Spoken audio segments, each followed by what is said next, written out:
sana yung mga viewers natin, sana yung mga gusto magtanong sa Chinso na kayo para umpisa na natin yun. Gagamitin natin yung screwdriver guys, hindi basta-basta screwdriver na ganito. Ito napakalaki, ito combination ito ng panangga dito sa spark plug at saka sa mga screw. Yeah. Pagkatanggal ito, gas. Yan lang kasimple magtanggal guys ha. So simple para yung mga screw, yung mga bolts and nuts mo para hindi mawawala, ilalagay mo dito. Yung pinakalagayan mo.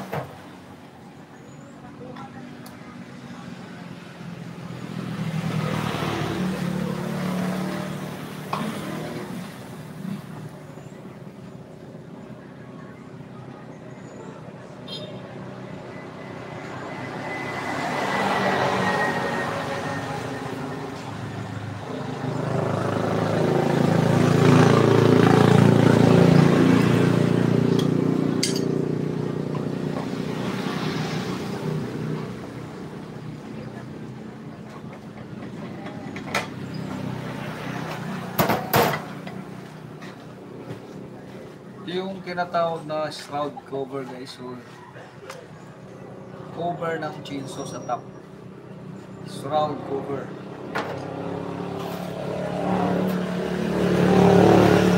Combination ng screwdriver at saka ano, pwede nang tanggalin yung spark plug.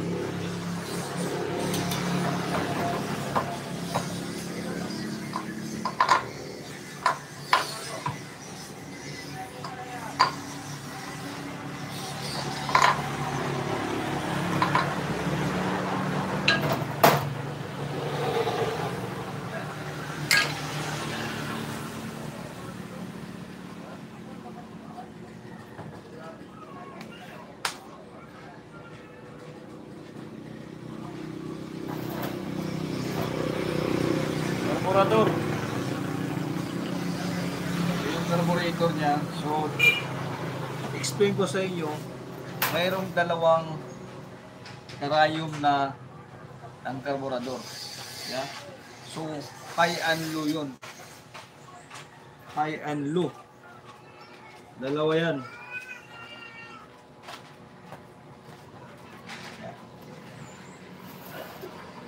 So kami yung viewers natin para mahal natin. So itong isang karayom dito guys sa unahan ay siya yung adjustment ng gasolina. Yeah. So itong nasa likuran, sa puwitan niya ay adjustment niya ng hangin. So kadalasan na adjustment niya ay yung sa gasolina, at least 2.5 yung ikot ng screwdriver.